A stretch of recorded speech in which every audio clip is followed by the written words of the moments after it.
What's up, guys? It's Chris here. So today I'm going to go through this chainsaw and we're going to try to get it running. This chainsaw was given to me and I believe it ran or used to run. I don't think there was anything wrong with it. Maybe it just stopped starting one day. But I don't think anything major on it broke, but it's been sitting for years and years. This is how it was given to me. So I'm going to run through everything on it and show you the things to check. If you have a piece of equipment like this and it's not running, we'll run through the things to check. And if anything's broken, I'll walk through how to fix them and we'll see if we can get it going. Stay tuned. So this saw is pretty dirty. It's covered in sawdust and it's been sitting with the cover off it for a while. So I'm going to start by just blowing it off with the air compressor and getting it cleaned up so I can have a better look at what I'm working with.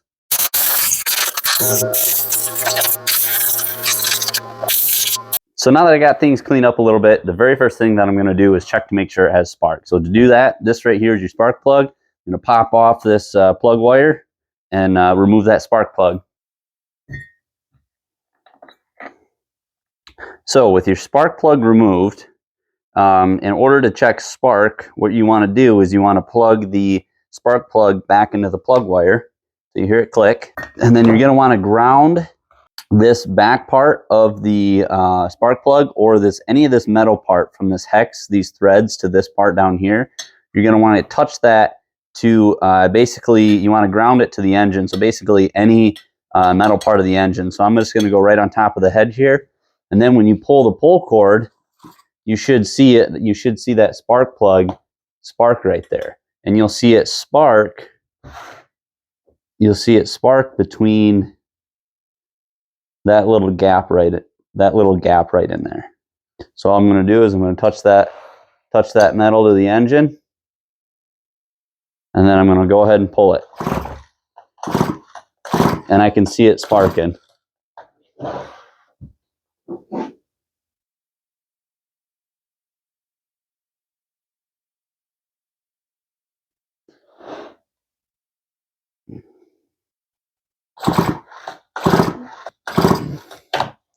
So we know we have spark. So the next thing that we can check is we can check to make sure that it has compression. So you can do that one of two ways, really. Well, you can do it. So you can do that a couple different ways. The best way is to use a compression tester, which basically all this does is you just thread it right into the where the spark plug goes. And then you look at the gauge as you pull it, and as you pull the pull cord, you'll see compression build. So I should say what's important here is that you really need three things, well, four things for the engine to run. You need fuel, air, compression, and spark. So we know it has spark. We're checking the compression now. I have the compression tester hooked up. So these compression testers are really not that expensive. They're like 20, 30 bucks maybe at the parts store, but you can rent them from the parts store too. So I've got this threaded into where the spark plug goes, and all this is testing is when the piston comes up in the cylinder, it's testing how much pressure is building, and it's testing how much pressure is building inside the cylinder, and it's basically determining the condition of the piston rings. How well are the piston rings sealing against the cylinder walls? So as I pull this is hard to do on the bench. As I pull this, you'll see that pressure gauge build, and it's building up to about 150 psi, which is really good. So different engines will have different required compressions. To be honest, I don't know what this one will be. It's typically around 120 psi. Some two strokes are upwards of 150 psi. Or if the engine was modified, sometimes that compression will be even higher. But when you get up to higher compressions, usually you have to run a higher octane fuel, more stable fuel.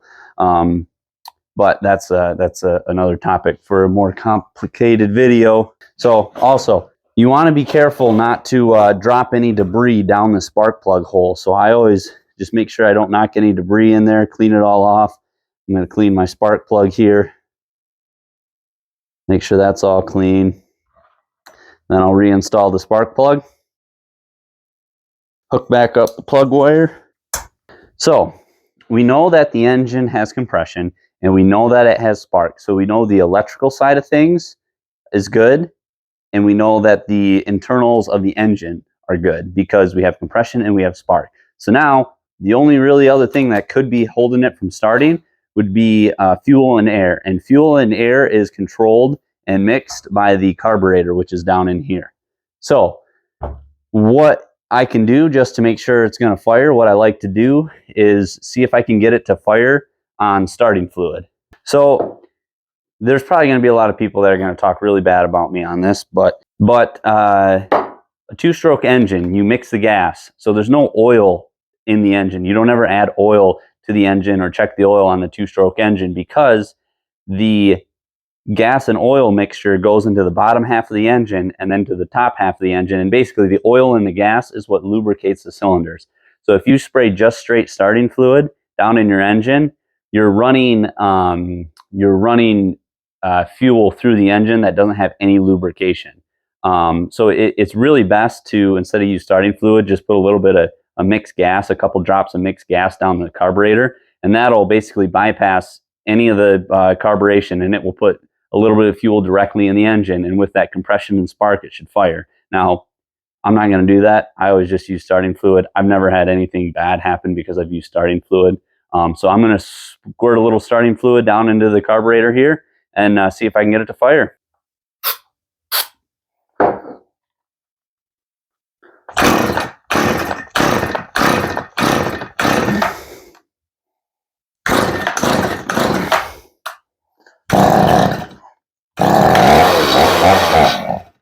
Well, there you go. So we know it fires, so we know it'll run.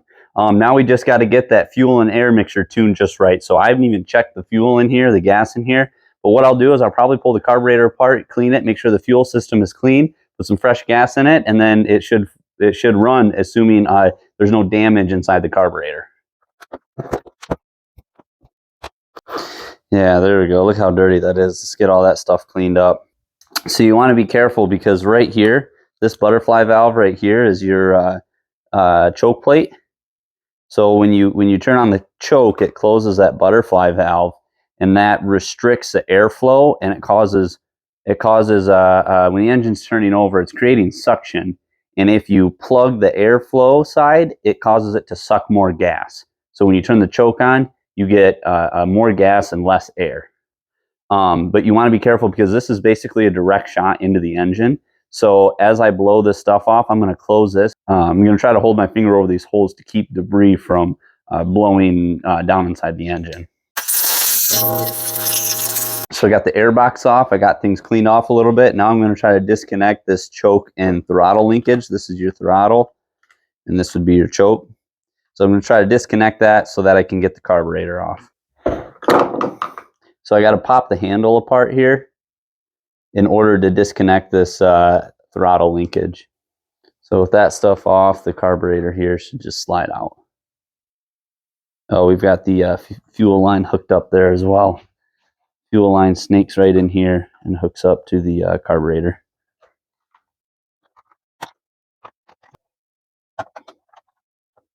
And there you go, carburetor's off.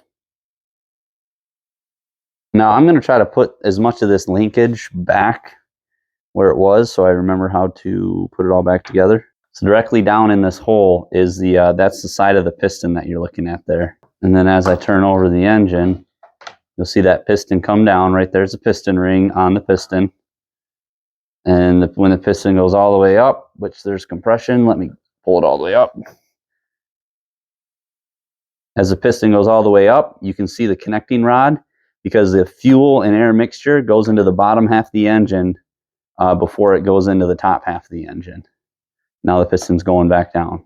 So when the piston goes down, there's a little bit of compression in the bottom half of the engine, and that pressure basically pushes the fuel and air mixture up through ports in the cylinder, and then the fuel and air mixture gets on top of the piston. As the piston comes back up, it ignites that fuel and air, and then which pushes the piston back down. So let's run through it here. Piston's going up. We're sucking on the bottom half. We're sucking fuel in right here. We're compressing all the way at the top.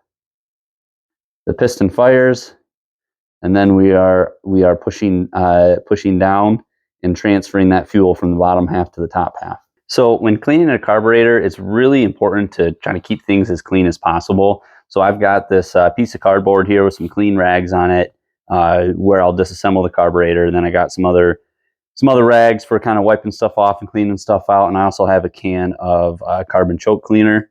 And then I also use the air compressor as well to blow out some of the ports and make sure everything's all clear. So we'll start the disassembly process on this and see what it looks like inside.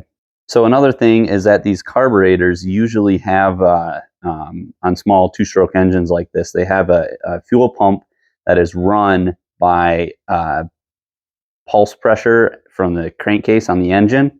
And basically what that means is that as that piston goes up and down, the bottom half of the engine builds just a little bit of pressure back and forth.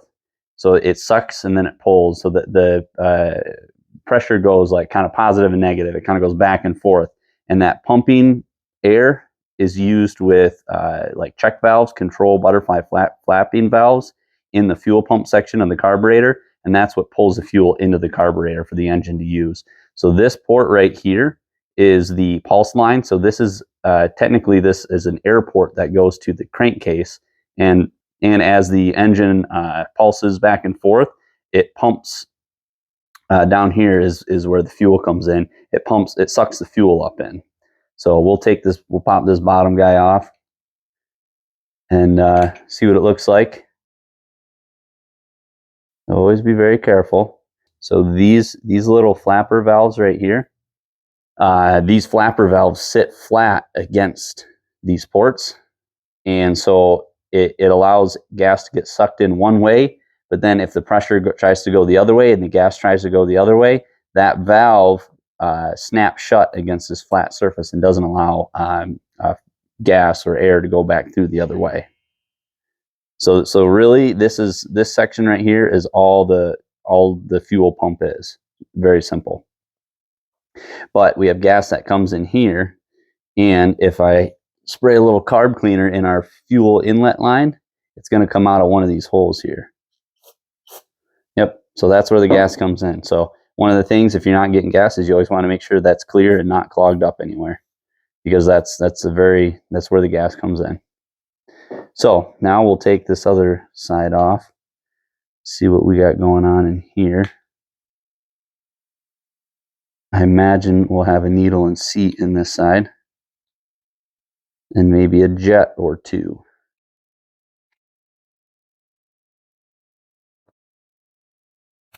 So right here's our diaphragm. We want to be very, very careful here. Very carefully peel away this diaphragm, because our needle and seat is on the bottom side here. So if we look on the bottom side here, this is our needle is right there. That's our needle right up in there. But what we're going to do is we're going to pop this screw out and remove our needle and seat. I need a smaller screwdriver. So you got to be careful here, because there's a little spring on the bottom side here. I actually should have held my finger on it. Take the screw out. Got the screw out, and then we can pop the needle and seat off. So this spring is loose. It just sits in that hole right there. You really don't want to drop any of these or lose any of these components. And then right here is our needle and seat. Yep, this guy is loose. All of this stuff is loose. So your needle and seat, your needle sits down in that hole right there. That's technically the seat. Down in that hole, your needle sits inside the seat. And as pressure in the carburetor changes and pulls, this diaphragm pulls and goes up and down and sits right on the inside here. That centerpiece there sits right on the end of this rocker for the needle and seat. So if it's sucking really hard and this gets pulled down, it's going to lift the needle up off the seat and allow more fuel into the carburetor. So all we're going to do is we're going to these are our ports. I'm not quite sure exactly on this model what one's what, but you're usually going to have a high and a low port, a main and a pilot jet. kind of the same thing, just different wording. So I'm going to guess this is a port. I think this is a plug. This is a port. This is probably, it looks like a smaller hole. So this is probably your pilot, which would be like your idle. And this is probably your high, so your main jet. And the jet is what the fuel flows through out into the carburetor. So the fuel trickles up through this hole and comes out into the as air is rushing through the carburetor. The fuel basically gets vaporized into a mist and sucked into the engine to burn and combust. So I'm going to grab a little screwdriver, pop this guy out. And again, you don't want to lose these tiny little things. So if you look in the end of here, there's a little hole. And what you want to make sure is that tiny little hole is clean and you can see right through it, and I can, so that's good. Now I do want to mention, so I've taken apart carburetors, engine's not running well, I'll take apart a carburetor, go through it like this, clean everything looks spick and span, super clean like this one does. And before the engine's not running well, and I do all this stuff and put it all back together, and then it runs really well. It's like, it seems like I didn't even clean anything and it fixed it. But I've also had the opposite, where I've had the engine running bad, and I take it all apart, the engine's super dirty, or the carburetor is super dirty. I clean everything out, put it all back together, and then it still runs like crap. So just because a carburetor looks clean, there still might be something plugged somewhere where you can't really see. So the other thing that I want to do is I want to pull out this adjustment screw right here. So this screw right here is to fine tune the fuel and air mixture. So all I'm going to do is I'm going to take note of the number of turns that it has in it off of fully tightened, so that when I put it back together, I can put it right back to the same adjustment. Most of these are designed to run at about 1.5 turns out. And be careful, because sometimes there are springs and O-rings on these. Now all I'm going to do is I'm going to blow carb cleaner in all the ports, basically every hole in the carburetor. I'm going to blow carb cleaner in it. So into that one, in through these fuel ports on the pulsing side, and then in the seat where the fuel comes in the low and high jet holes. And then I'm going to make sure I can see it coming through on the back side or inside the carburetor. So when I'm blowing out these jets, I'm going to be making sure that gas or carb cleaner is shooting up into the carburetor through the passage, and that the passage is clear. Now I'll take the air compressor and blow everything off and blow out each one of those ports with the air compressor. All right, so got everything cleaned off. It looks really clean. I don't think there will be any issues with this. So we'll go ahead and start the reassembly process. Remember, this guy was left-handed thread, so I'm going to turn it to the right to install it. No, gosh, turn it to the left to install it. It's me every time. I have broken more left-handed threaded bolts than I care to admit by turning them the wrong way to take them out. So I'm going to go all the way carefully, all the way to snug. You don't ever want to tighten these. You just want to go till they stop. And then I'm going to back it off 1.5 turns. So half, 1, half. That's right about where it was. We're back over here on the jet side, needle and seat side. So I'm going to start off by very carefully. This is a very, very light spring. Setting that spring. And then I'm going to grab this needle and seat. And this needle, you always want to make sure that the needle's clean too. This needle slides off the end here. So the spring goes in this little indent piece right here. All right, so there we go. I'm holding everything in place. The spring is up underneath there. I know you probably can't see very well. So I'll tighten this screw back up. You want to make sure you get the screw tight enough so it doesn't come out, but you don't want to go too tight. So again, this little rocker guy here rocks back and forth on that little shaft, that little rod, and that opens and closes depending on how much pressure is on this diaphragm here. And that determines how much fuel is going inside the engine. So we're also gonna blow out this little jet here. Drop that guy back into place. So everything's back together here. So we can go ahead and pop this diaphragm back on. and then put the cover on and make sure that we get it in the right orientation. And then we'll put the cover for the fuel pump back on. All right, so carburetor should be clean now, should be ready to run. So we'll check a few more things on the saw, make sure we're all ready to go, and then get it reassembled and see if it'll fire. Slide this guy back into place. Attach the fuel inlet hose. And then I'll hook the linkage back up right now too. So that's all ready to go. I'll grab the air box here. I'll blow this air box off, get all this debris cleaned off.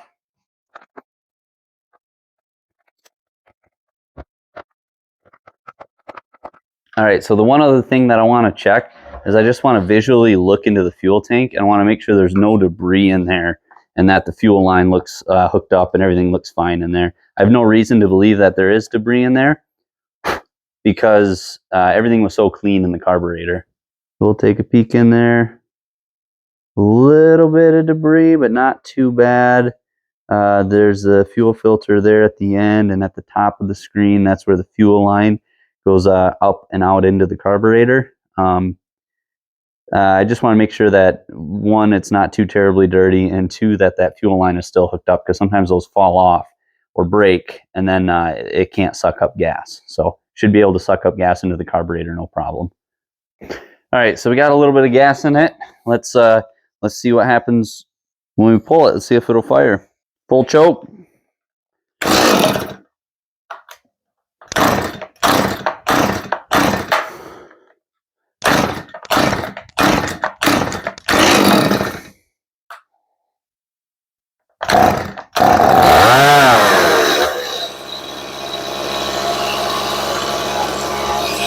Simple as that.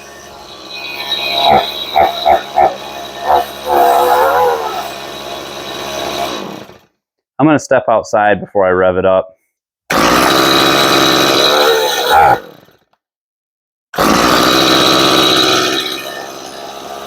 Let it warm up for just a second.